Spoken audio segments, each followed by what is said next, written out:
Hey, if your legs, ankles, or feet swell up, especially by the end of the day, and your doctor's answer was elevate them or here's a water pill, you need to watch this video because swelling in your lower body is not a water problem. It's not a gravity problem.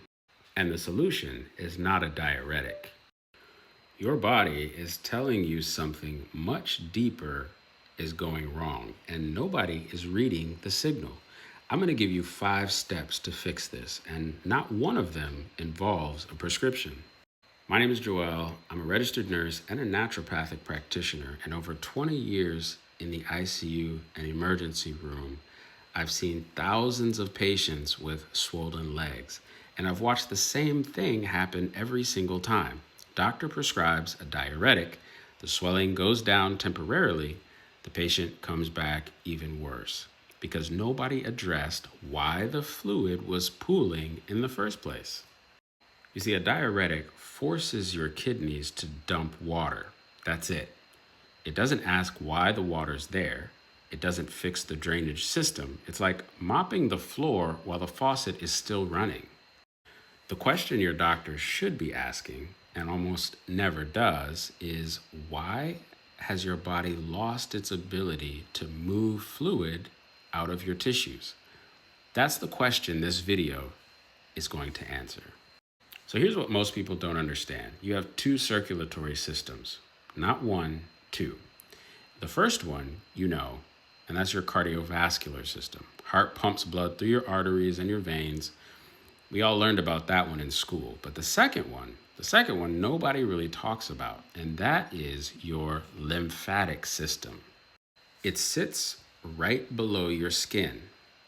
It's a system, a network of tiny vessels and nodes that run through your entire body.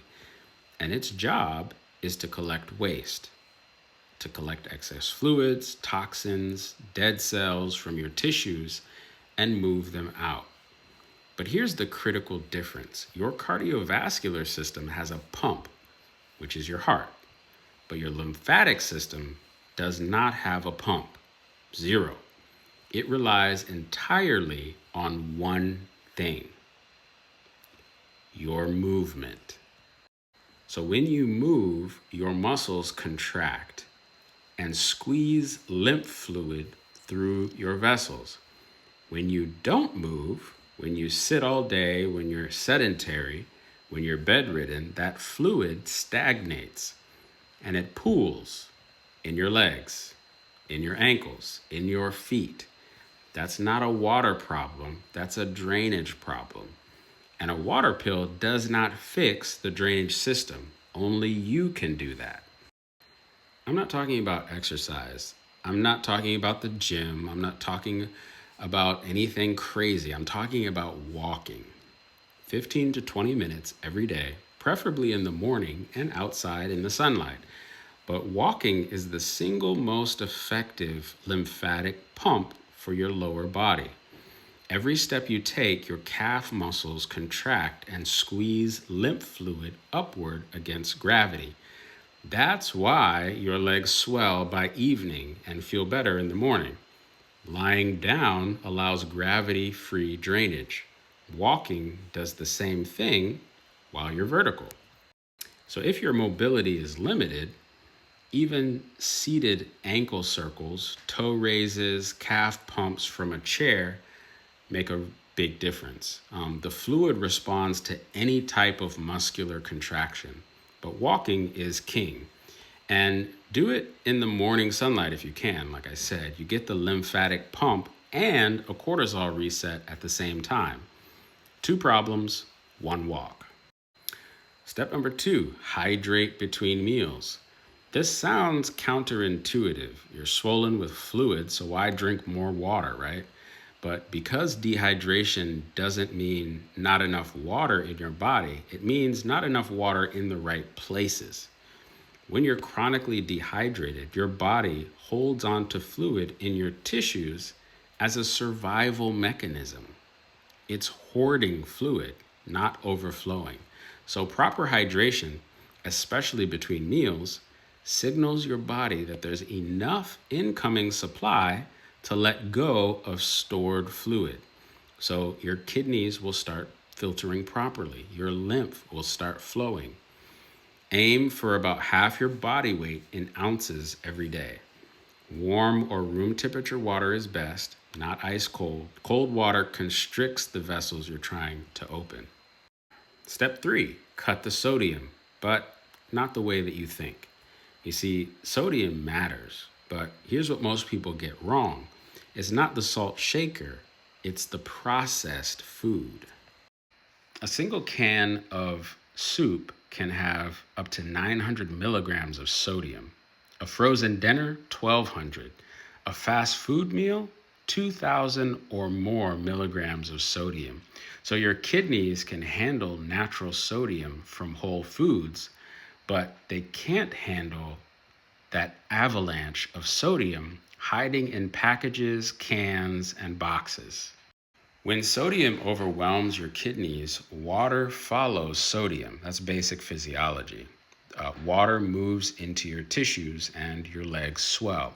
So when your doctor gives you a pill to force the water out while you go home and eat another frozen dinner, that doesn't fix the problem. The fix is reading the label. If it comes in a package, check the sodium. If it's over 400 milligrams per serving, put it back. Step 4, dry brushing, stimulating your lymph system from the outside.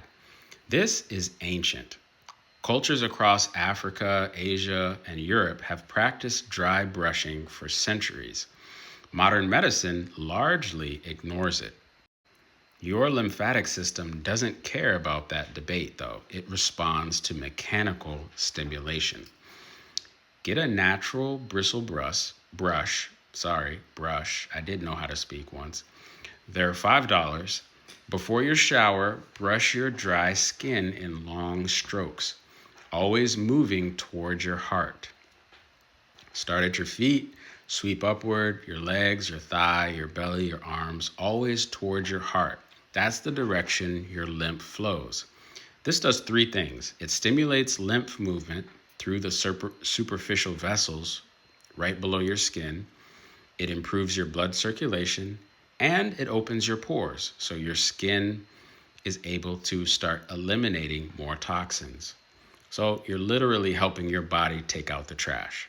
2 minutes every morning before your shower, and you'll feel the difference in about a week.